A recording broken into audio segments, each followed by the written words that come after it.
መንፈስ ቅዱስ አሃዱ አምላክ አሜን። በክርስቶስ ክርስቲያን በወልድ ውልዳን በመንፈስ ቅዱስ መንፈሳውያን ዝተሰመኹም ምእመናትን ህዝቢ አምላክ ከመይ ውዒልኩም? ህዝቢ አምላክ ኣብ መዝሙር ዳዊት ኣብ ምዕራፍ 69 ካብ ፍቅዲ 9 ዘሎ ጥቕሲ ጌርና ክንዘራረብ ኢና። እግዚአብሔር ንዓይ ዝዛረብ መንፈሳዊ ልሳን ንዓኹም ድማ ዝሰምዕ እዝኒ ልቦና ክበኩም 1 30 60 ክንፈሪ እግዚአብሔር ይሓግዘና። ሽምባር ናይሎም መዓንቲ ትምህርትና ጾምና ካብ ንጅምሮ እዚ ቅዱስ ጾም እዚ እዚ ዓብይ ጾም እዚ እዚ ናይ ክብሪ ጾም እዚ እዚ ናይ ጸጋና ጾም እዚ ካብ ንጅምሮ ድሮ ሳልሳይ ሰንበትና ሒዝና ኣለና ህዝቢ ኣምላኽ። ከም ተቀዲመ ዝበልክዎ ዘን ሰናብቲ እዚአን 8 ሰናብቲ ኣስማት ኣለውን ነናተን ስብከት ከኣለውን። እዛ ሎማዓንቲ ዝዛረባ ወይ ዝለምዓን ሰብኩምኩም ስብከት ክሳብታ ትመጽእ ዘላ ቀዳምታ ስብከት እዚኣ ጥራይ ኣብ ሙሉእ ዓለም ዘላ ቤተ ክርስቲያን እታ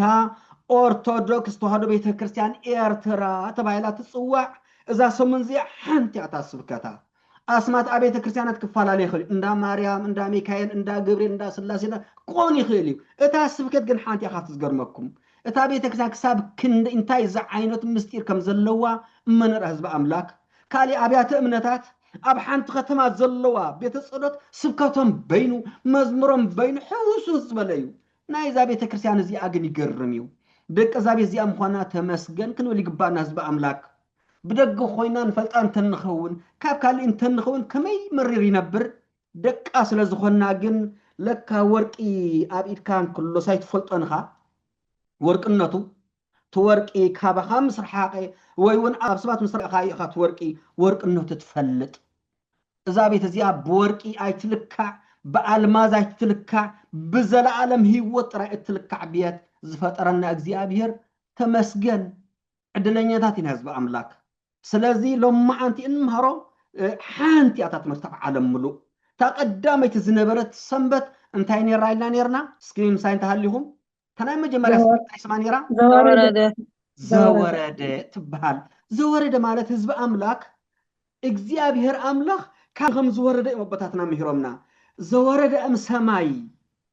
ንሱ እቲ ካብ ሰማይ ዝወረደ እዩ። ናብ ሰማያት ዝዓረገ ካልእ ዝዓረገ የለን። ኣብ ሰማይ ዝነበረ እሞ ናብ ምድሪ ዝመፀ ተመሊሱ ካብ ምድሪ ናብ ሰማይ ዝዓረገ የለን። ብጀካ ኢየሱስ ክርስቶስ ረኣዩ በቃ ጭብጥ ኣቢሎም ንኣምላኽና ኢየሱስ ክርስቶስ ሕቁፍ እዮም ኣቢሎምና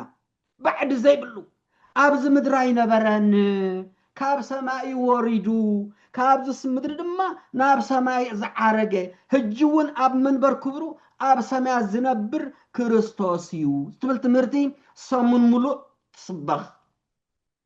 ካብታ ቀዳመይቲ ሰንበት ክሳብታ ትስዕባ ሰንበት እዛ ስብከት እዚ ኣብ ሙሉእ ዓለም ዘላ ቤተ ክርስቲያን እዚኣ እታ ስብከታ ሰባኺ ዝፈላለ ዲያቆን ክኸውን ይኽእል እዩ፣ ካህን ክኸውን ይኽእል እዩ፣ ቤት ትምህርቲ ሰንበት ክኸውን ይኽእል እዩ፣ መምህሪ ዝፈላለ እታ ስብከት ግን ሓንቲ እያ። ደስ ኣይብልን? እታ ትቕፅል ከንታይ ትበሃል? ቅድስት። ደስ ይብል። እግዚአብሔር ቃል ህይወት የስማዓለይ ከምዚ ዝደሊ ዘለኹ በቃ ምእመናን ከምዚ ክትኮን ይደሊ በቃ ንቃል እግዚአብሔር ምንጥል ሕዝ ከምዚ ክትኮን ይደሊ። ሽዑ ኣነ የፍርባ ኣለኹ ኢሉ ቁርብ እንታይ ይገብር ሞራል ይስማዓኒ። እዚ ይፅቡቕ። ስለዚ ቅድስት እዚኣ እውን ካብ መፅሓፍ ቅዱስ ያሬድ ኣውፅይዋ ኣነበኹም ቅዱስ እዮም እሞ ቅዱሳን ኩኑ ራዩ። ኣነበኹም ንጹህ እየ፣ ኣነበኹም ፍጹም እየ፣ ኣነበኹም ቅዱስ እየ፣ ንስኻትኩም ከዓ ናተይ ደቀ ኢኹም ደቂ መዛሙርተ ኢኹም እሞ ከማይ ቅዱሳን ኩኑለይ ትብል ትምህርቲ ከዓ ካብ ጠቐስ ሰንበት ጀሚራ ክሳብ ዛሎም መዓልቲ ቀዳም ከዓ እዚኣ ትስበኽ ህዝቢ ኣምላክ። ሎሚ ከንታይ ትበሃል? ምኩራብ። ቃል ህይወት የስማዓልና። ሎሚ መዓንቲ እንታይ ትበሃል? ምኩራብ። ናይ ሎሚ ምኩራብ ትምህርቲ መበገሲና ኣብ ወንጌል ዮሃንስ ኣብ ምዕራፍ 2 ካብ ፍቅዲ 13 ዘሎ እዩ ተኣርእስቱ። እንታይ ዝብል? በዓል ፋሲካ ኣይሁድ ቀሪቡ ስለ ዝነበረ ኢየሱስ ናብ ኢየሩሳሌም ደየበ። ራይ ህዝቢ ኣምላክ أوشت بيت مقدس دما أبعرن أباقعن أرقابن زشطو سباتن جنزبن زلوطو شرفتن تقميت أمر خبا سلازي حادم عالتي كاب علتت حادم عالتي أملخنا المدحانينان إيسوس كريستوس ناب بيت مقدس كده انت خده بيت أملاكيو بيت صلوتيو بيت مسقانايو لبحلنا خاصة سيبكا سلهي وكان أملاكات تروح بلو لكن كان مدرنا بسماي مسألة القتير كان مس أملاك تزرع بلو بيت سنبري بيت شقات خوين صنحو بيت شرفت خوين صنحو كابت زشطو أباقع زشطو أطال زشطو جنزب زلاوتو زقرم شو خوين صنحي زبل أبس عزي أملاخنا مدحانينا إيسوس كريستوس ويدما كريستوس مدحانيات ربو تقاصله أزي كبيت صلوتيو أزي كو سبات شجرم زق قالولو شجرم زراقفولو حكمنا أيو أزي أكو حكمنا النفس يا كندي حمات النفس مسيم كفوز فوز العبيت يا أبزي عدا قادي دك سبات كم يقرن كفوز دليهم تغكليو እንዳስ ጽልኻን ከለኻ እንድሕር ዳ ዘረባን ቀለን ዋዕዋዕዙል ኮይኑ ምስ እግዚአብሔር ትራኸብ ህዝብ አምላክ ኣይትራኸብን በቲ ላም ምባሕት በቲ ጤል ምባዕት በቲ ኳሕ ዝብሉ በቲ አሽረፍቲ የለና ዝብሉ ኣብ መንጎም ክትጽሊ ትኽእል ኣብ መንጎም ደልካ ክጽሊ ይከኣል ኣይከኣልን ስለዚ ቤት አምላክ ኣብ ልገብ ኢሎማ ነበሩ ስለዚ አምላኽናን መድሓኒናን ኢየሱስ ክርስቶስ ኣብዚ ናይ ብሓቅ ተሰምዖ ቤት የሰ بيت صلاتي سمي وأنتم السرسي كموا بعد تفيات وسرقت بيت صلاتي كوسمو نسخاتكم جن بعد تسرقتن بعد مشرفتن قبر كموا إلو قصص أمس بأملاك سلازي مكراب إلنا يا مكراب تاي مالتي مكراب مالت كم جمرت بجنها مهارس لزلنا مكراب مالت بيت صلوت أيهودي بيت مقدس جن صلات إجزابير بأصحابه زصحفه تابوت صلات زلوا حنتي أب حنبرت عالم أب كتم يروسالم تراي تركب حنت بيت مقدس طبابينيا سلمان زهانسا تابوت أملاك استقمت الله حنت بيت صلوت بيت مقدس نيرا مكراب مالت جن أب زخون بسدتهم أب زخون عدي كاب عسرت السب نلعلي إسرائيلويان الحراب حنت وتتقميتهم بيت صلوت يفك أدلهم زصليلو نبي أوريت النبيات زمهارلو ندقم أمنتهم بهلومن هاجرمن زمهارلو بيت صلوت يجوهابهم مسوات جن أي قربنا أبو مسوات تخيلوا أبي أم زقربو نبيت مقدس كخد اللون إسرائيل كاب عالم ملو أب سدتهم بأنصارو لمي أبيتا كريستيانا انتاي مسلكم صبق يرخبرها لكم متان نأبنت نحنا مجمريات مسأنا له بيتا كريستيانا ينبرنا تابوتا ينبرنا حانت تابوتا بينيرا ستوكولم نيرا نحنا قنتاي نيرناش محبر نيرنا قداسي انت دلنا تاي نقبر وي تابوت كنا مسألنا نكاب ستوكولم وي دمان ستوكولم كن كدالونا شو انتاي نيرنا نحنا مالتيو كمتنا أيهوداويان مكراب محبر نيرنا مالتيو أبزيات راي ونجل نمهارلا بهلنان خبرتاتنا أمنتنا راي نمهار مسوات خنقبل ويدو مسوات نقرب توهي نجن ناب تابت زلو خنكدي قبع مالتيو كمتي نا أيهوداويان تاينر مالتيو تابيت مقدس أورماي أب إسرائيليا نساتو قاب عالم تبتينهم يوم أفت التبتون لغا كاب عسرت السب نلعلي كاب عسرت السدرة نلعلي الحراب حارتا أكيبهم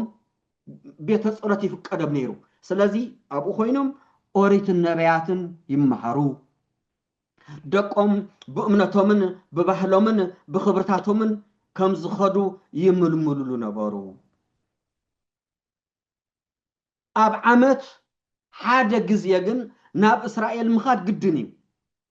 كم زنحنا حاجة مؤمن انتو حاجة قدس قربان أبر بعمعتنا يقدن قرب على اللون نبلو انتو حاجة انتو خلو عنتو قرب يقبو 4 معالتن كحال في بلون نبلو نساتم كأب عمت انتو حاجة زنا يقدن أب إسرائيل أب كتما يورساليم كيدم بإيد كاهن صلاة كقبر لهم كخلالو مسوات كقرب كخلالوهم اتزقربوا مسوات المانتايو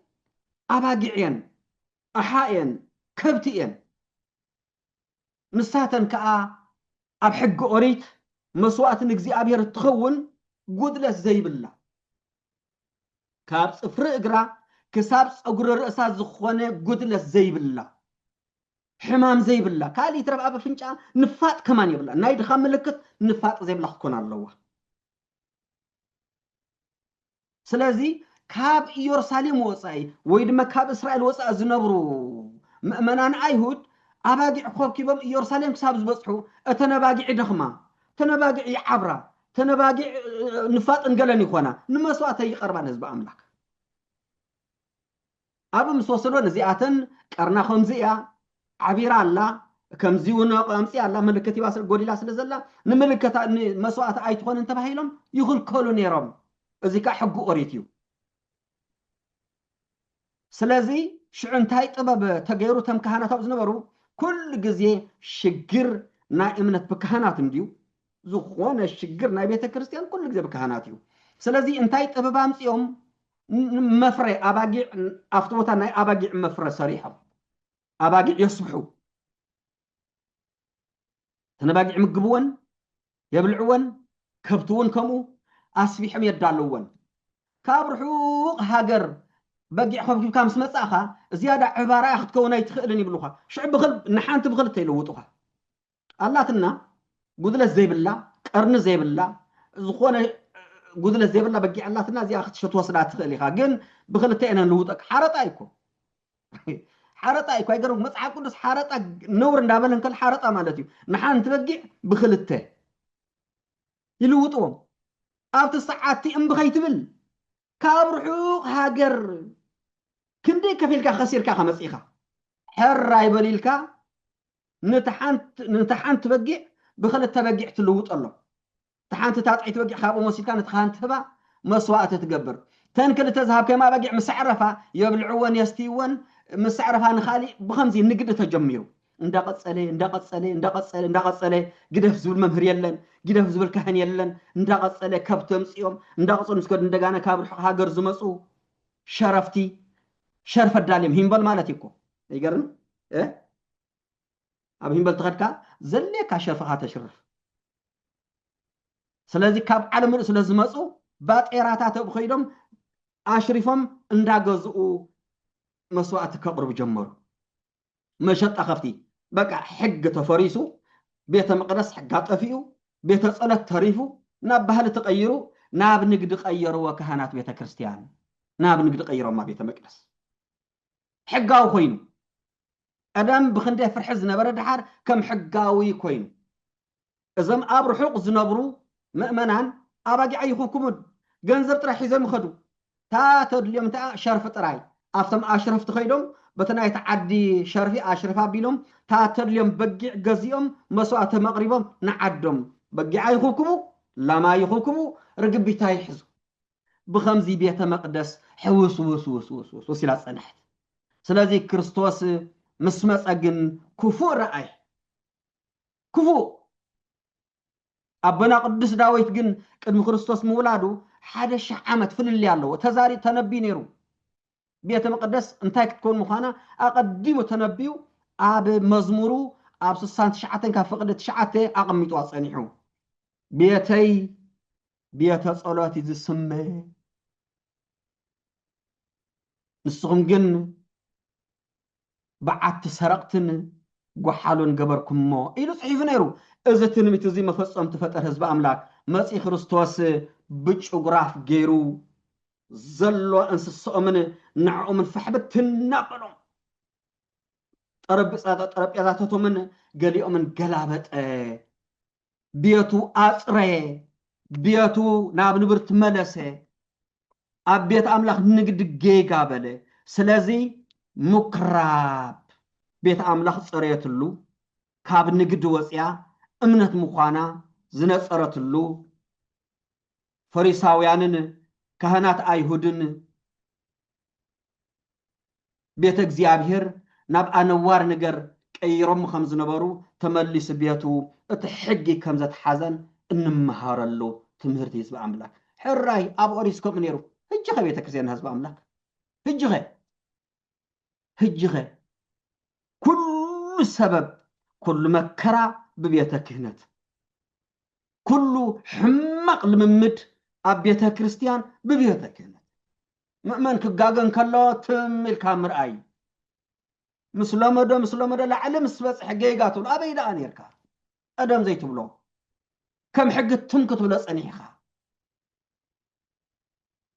هجون قطعد أيق أيرمبر بيت أملاك هجون بعد الشرف تخوينا أيا نفس وكف مؤمن بيت كريستيان خوغاس دما نان حلاف النتيو سلازي زام عالت زيا سلا بيت مقدس سلا بيت صلوت انمهار الله كاماس كابزالو محسن بجميرنا كسابت مص زلا سنبتكا ازي ان مهار بيت صلوت مالت انتايو مكراب مالت انتايو بيت مقدس مالت انتايو እግዚአብሔር ቤተ መቅደስ ርክቦም እንታዩ እግዚአብሔር ምስ ቤተ መቅደስ ዘለዎ ርክብ